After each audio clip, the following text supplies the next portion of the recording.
And we're back once again, ladies and gentlemen, only on its last call. Last call with the alcohol, only on it is the Last Call YouTube channel. Now, joining me here on the line, this man will be fighting once again. It's going to be Bellator 282. He'll be taking on a very dangerous Johnny Soto, and once again, another featherweight scrap. Well, he's helping to continue his undefeated ways and will start climbing up the ranks for possible title shot 2023. That's just speculation here. I give you once again, from a fighting family to a nickname that still is sticking here. I give you it's Skywalker himself. I give you Lucas Brennan. So Lucas, let's start off here. It's you, Johnny Soto. Yes, sir. Yes, sir. When you have I've seen tape of him, and he's a guy who likes to wrestle. He's not a guy who, does a lot of submissions, but he's a wrestler who knows how to take people down, then just sort of do some ground and pound, lay and pray. Mm-hmm. Do you feel that's something that's based in your wheelhouse? So this is a guy that you can look and go, okay, you know what? I can catch him with something. I can just, if he shoots in, I can just get rid of him very quickly. Absolutely. He's like as you said, he's definitely a wrestler based guy. Doesn't tap a whole lot of people. And his striking's not fantastic, but he throws hard, right? He throws with intention just to get the takedown, but he does scrap, and he's very tough. Like I've in the fight he's won and lost, he's taken he's got a good chin on him, and overall he's a very tough guy. But I believe, I would assume he doesn't plan to use his wrestling the way he has his former guys. So I'm more than willing to go to the ground. I was gonna say, how much does it help for you? But you have a guy basically like that in your family, Tyler Brennan, who wrestles at University of Arkansas. This is a guy, but you basically can go, hey Tyler, can you just spar with me here? Yeah, sure, I'll do that. And he can basically do the same thing: double leg takedowns, single leg takedowns. I'm guessing he can throw some shots. I mean, does it help having somebody in the family who can just literally pull aside anytime and go, all right, can you give me some sparring? And he can literally match your opponent to a T. Yeah, he's here right now for a little bit anyways from school, and would have not that Johnny's wrestling isn't good, but far superior wrestling as far as partners go. And so, it's definitely nice to have that in the wheelhouse. Is there any danger taking of Soto in terms of, we've seen before with MVP and Logan Sterling, where all of a sudden you start noticing, oh crap, he's won this round, he's won 2 rounds, I gotta start doing stuff here. I mean, how big is it not to just get complacent, start fighting off your back when there's still a lot of judges who go, oh well, he took him down, he rode him, that means he won the round. Mm-hmm. Yeah. Takedowns mean a lot, and I do more jiu-jitsu with it, but I've gotten, I'm 100% on all my takedowns, and I've wrestled everyone I've fought, but I continued to do jiu-jitsu once I hit the ground, which he typically doesn't. He just kind of throws and wins the round, but he's not killing anyone. And I mean, there's danger there, of course, and of course we've addressed that in training, but I don't think I can't imagine his game plan's the same going into this as it is some of his other fights. He was wrestling guys, but he was wrestling strikers. He's holding down guys that are white belts who have good striking, guys that had very good striking, but just not. He hasn't fought any actual wrestlers or jiu-jitsu guys, and I think he shoots and gets stuffed, but he's assuming he does get a takedown. I still think I'm fine. We'll go back to this fight in a bit. Take me back to your last fight. Before we go to the fight itself, how nice was it after all the COVID stuff, after everything with, lockdowns, no crowds, fighting in arenas? How nice was it, when at Bellator 273, it's, Footprint Center, Phoenix, Arizona, it's a sellout crowd, and you can just feel the energy. I mean, as soon as you're walking out there, they're getting hot in those, and just, cheering and hooting and hollering as soon as basically your fight starts. It's like, okay, we're back to normal. This feels just regular normal. Yeah. It was super cool. It's the first time I fought at Mohegan before, and they had sort of brought back a crowd, but it was like they could only sell like 20% or something like that. So it was very spaced out. And Arizona apparently does not care. Yeah, they sold the entire thing, and it was packed. Super cool. Very cool. Now, I was a fan of no crowds a little bit. It was kind of nice, not gonna lie. But it's like it was a very cool experience, especially because I've had 3 fights at Mohegan already, so I was just kind of happy to be somewhere different. So about the no crowds, like what were you a fan of? Was it just being able to hear your partner? Was it able to just hear everything going on? Like what was it about for you? No crowds. You went, okay, this is pretty nice. It was, yeah, like you have your ability to listen, I think, is a bit better because realistically, in the room, like we fought a Mohegan with no crowd, and they curtain off the center, so you can't really see that it's a giant empty stadium. And there's like 30 of you tops in like this area. It's you, the guy, your corners, commentators, and then a handful of nerds that are running the cameras and whatnot. Other than that, like there's no one, and the only people actually talk, like you can hear the commentators clearly, you can hear every single word they're saying, you can hear your corner clearly, you can hear the other corner clearly, but it's just way more relaxed, I think. And I don't fight for like the people, like I'm getting out there because I enjoy it. I'm feeding off of the crowd is not part of my game plan, I guess. So like I don't really mind if it's there or not. I just like the listening ability was there. So take us to your fight against Ben Lugo. Once again, first round, submission, assassin choke. Do you ever go to yourself during these fights and go, wow, this is much easier than I expected? Like, because I'm guessing, you go over preparations, you're in, you're doing fight camp, like, okay, this is going to happen. This is going to happen. I'm preparing for a hard fight. Then you go out there and you're just submitting people within like first 3 minutes, first 2 minutes, first 4 minutes. Do you ever go like, holy crap, it's kind of easy? Yeah, I didn't expect it to be this easy, but hey, this is kind of easy here. Yeah, I mean, we have hard camps for the hopes of an easy fight, but I don't mind it. That's for damn sure. Yeah, like Lugo's very tough. He was his fight just before that. I forget the guy's name. The guy's in the UFC now that he lost to, but it was a super tough fight. Good chin. They brawled a lot. His jiu-jitsu looked good in it. Like they were. He looked very difficult. And then even that morning, I didn't know about this until the next day. That morning, my dad is talking to Josh Thompson, and Josh Thompson's like, hey, he's like, this is a really tough opponent, da da da da. We're trying to leave it. He's like, this is like a very tough guy. And we're like, yeah, like no shit. Like he's obviously very good. But then we fought and it went the way it did. And I still stand by that. Like he's still a very, very tough guy. I just think I was able to get my game going. And that choke specifically, I've been fine tuning for the last like year and a half.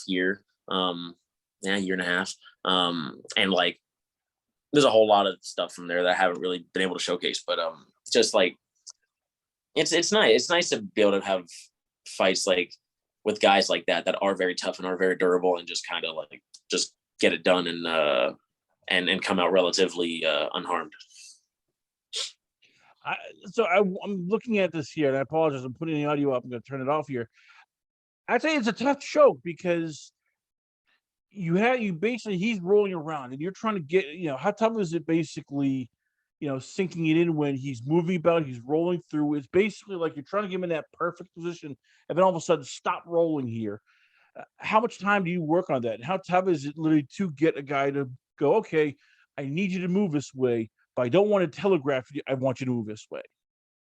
So with that one specifically, what I've found is everything has to be like, so my grip can't change, where my arms are relative to his neck, all of that is all pretty set before I get there. So like in the clip, if you were to go see it, well, he's turtled, I'm already on his neck. I then roll him over and I jump to that side and start to sit through and finish the choke. But my grip from the beginning never changes, because what will happen is, let's say I get to that end position and I'm like, oh, I got to change my grip, and I let go. He's behind me. He's gone. So when you're there, you're there. Like, everything has to be set before you get into that position. And it's bailable. Like, if I realize it's not working, it's easy to get out of. I almost did it the fight before with Skibicki, and he ended up tapping to my to my anaconda before I was able or needed to switch to anything. But yeah, getting him to move the right way is difficult. And he was trying to do the right thing. He was trying to frame. He was like reaching up and holding from his leg, like an arm triangle defense. He was trying various things.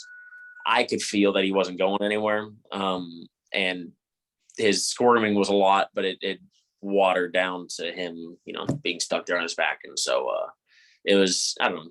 It's something I've been playing with for a long time, and I have the feel of it down now. How much of it is also that's grip strength? That's not just oh yeah, well, it's positioning. It's like when you throw a near rear naked choke, you can have an injured hand, injured fingers, you can still use it. If you have a leg lock, you can use basically your elbow. This is basically just pure. I'm going to squeeze with both my hands. I'm going to get this, because if you loosen it, if he breaks free, I mean, you're saying all the right stuff, but he can easily take your back, and all of a sudden you're in trouble now. So how much of this is basically for you? You work on every day, like, okay, I got to grab one of those hand squeeze things, go, okay, 100 times, 150, 200, and like make sure you can hold on to somebody even when it's round 1, round 2, round 3, and they can't break that grip.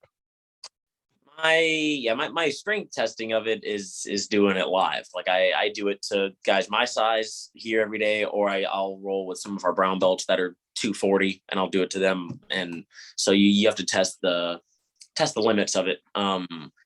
It does become a lot of squeeze, like there's a lot of squeeze. There's a lot of like just the grip strength and whatnot. Some of it is positioning, like what's keeping him from getting behind me and keeping his arm across his neck where it needs to be without the assistance of my hands. Some of that is hip positioning and body positioning. But the actual final finish and choke, yeah, I mean, there's squeeze. I'm not cranking his neck. I have his arm trapped perfectly where I need it to be. He can't turn into me physically. It's hard to explain without another body with me right now, but he can't fight my hands. He cannot physically reach my hands to pull them apart. So he has to rely on opening his chest up, which he can't do because I'm laying on it. So like, there's just, with all the moving parts put together, and then you just kind of add on top the squeeze. In theory, when you're doing it, it's jiu-jitsu, right? In theory, I shouldn't be, if I didn't have as much strength as the other guy, I could still do it, right? That's the point, right? That was the whole point to begin with, is that weaker guys get it off. So I'm assuming I'm working off the idea of doing it. I'm not as strong as this guy positionally. I need to be where I am. Then you take strength, you add that on top, now they're screwed. And so it's kind of a long answer, but it's just, once you really fine tune the position and then add strength, it's done. How much do you enjoy submitting guys more but knocking them out? Because just from talking to you about this, there's pride in like, okay, I did this. Yeah, I also, he had to try to throw a wizard. I was able to step over. That's how it all started. It's like explaining like how to paint a Picasso or how to cook, a dish. It's more than just, oh yeah, I threw it in the oven, turn on the heat, go, yep, there we go, it's all done. Whereas with striking, it's like, yeah, I just hit the guy in the right place. Well, he went down. For you, how much do you enjoy the submissions, and that it's just several moves to set it up, and it's almost for you like the beauty of it, that you were able to get him to submit, and he couldn't see what you were doing 2 or 3 moves ahead. Yeah, like he had good jiu-jitsu, but he had no idea what was happening. He didn't know. He had no clue turning into me to turtle was somehow going to lead to this submission that no one had ever seen before. And so that's not necessarily his fault, but it's my setup was just better than his attempt at getting out. And so, yeah, I mean, I prefer jiu-jitsu over everything, obviously. Like, I like to strike, and obviously if I were to knock someone out, that'd be fantastic, but it's not the goal. If I'm obviously not a Muay Thai guy coming out and whatever, it's no secret anymore what my style is, what my game plan is. And so all I can hope is that it's not so direct, that every time I could do this and explain it and it not be the exact same. I didn't go out and get a takedown and lay on him for 15 minutes. I went out and I did that takedown. I got overzealous and tried to throw in a leg. He turned in to face me. I came back up with a whizzer. We stood up. I inside tripped him, turned into a double. Like I think it's you can spread it out like that and see there's so many working parts that a layman may not necessarily understand. They'll just kind of see that whole sequence and go take down red, like that's what they gathered out of all of it. And maybe that's just me being on the inside, being the one doing it. But yeah, it's the beauty in making that sequence yourself. I don't know. I find I don't know if pride's the right word, pride minus the ego to it. I just enjoy doing it. So, but one thing I'm guessing you probably do, take pride and also enjoy is coming up with new submissions. Because you're a black belt in jiu-jitsu, first degree. So you now can teach stuff, and you're always learning. Because everybody that ever talked to does any kind of MMA, whether it's karate, whether it's jiu-jitsu, whether it's wrestling, it's like there's always something new we can do. There's always something new we can work on. There's always something new that we, can sort of, improve on or do this. You've scored an assassin choke. You've scored an anaconda choke. You've done, of course, rear naked chokes. Is there anything? And I know you're not going to give up secrets, but is there anything right now you're working on? Going, you know what? I want to try this. I've been working on. We've been now done it a couple of times in the gym. I want to try this. It's a bit risky here, like an omoplata, a heel hook, maybe even a flying arm bar. But is there anything you're looking at right now, just going, God, I want to try this because I can pull it off. I know I'm comfortable. He won't see it coming. It's going to be one of those moves that it's going to be just brilliant. Yeah, I have a handful. I haven't written down. I have a handful of things that I worked separately from my game for a long time here that are now fully fledged a part of my game now. But I haven't had the opportunity to do anything with yet as far as fighting goes. Like that assassin choke I've been messing with since before. I think I even fought Andrew Salas November of 2020, I believe. And that's like something that's something I've been working on for a long time, but I never found myself in the position to do it yet. So similar that I have a good handful of things, jiu-jitsu wise, submission wise, wrestling wise, that I actually haven't gotten to do that I think I'm best at, just because I haven't forced it or I haven't found myself in the position to do it yet. And so, yeah, there's definitely some things that are sitting in the vault right now. But, I hope every fight that I get to put a little more out there and And, it makes it impossible for there to be a blueprint for someone else to coach against. It's not, I didn't walk out and rear naked choke the last 6 guys, because then obviously, as I say, don't let him take your back, right? That'd be the whole thing. But now this other coach has to go and don't let him take your back. Don't let him get this position. Don't let him get this position. Don't let him get this position. So it's you're creating vast threats instead of one particular thing, I guess. Before we let you go, I've been always wondering this year, how do you avoid not taking too many risks? Because as he said, rear naked choke, okay, it's if you don't get it, he might be, if the guy is good enough, he can turn in. Next thing you know, he's in your guard. The anaconda choke, once again, if you don't get it the right way, he can pop out. Next thing you know, he has side control. The assassin choke, you're stepping over the whizzer, you're doing all this, and I know that you have it planned, but it's basically if one thing goes wrong, you're in deep trouble. That's the way it is in any fight, any grappling, anything. When you do it, if you move the wrong way or you take the wrong risk, next thing you know, it's over for you. So how do you know when to do this? Like, how do you know, like, instinctively to go, okay, now I can do this. Now I can go this move. Now I can do that. Not just go, well, it might be there. I want to try this. I want to force it because I think he's open. Next thing you know, you're just in deep crap and you're going, oh crap, he's raining down punches, and I just, gave him that opening. Yeah, that's I mean, there's some of it's definitely like that's a possibility always, right? That's always a possibility that I get to that choke, or I get to that position and fumble it and lose it. And so that there's always that like overlooming idea or like threat that it could happen. But I try and only put out into what I'm doing fight wise into my fights what I do. I don't do. I see people do flying arm bars all the time in fights and like lose them. Like you see guys go for like crazy shit and eat it.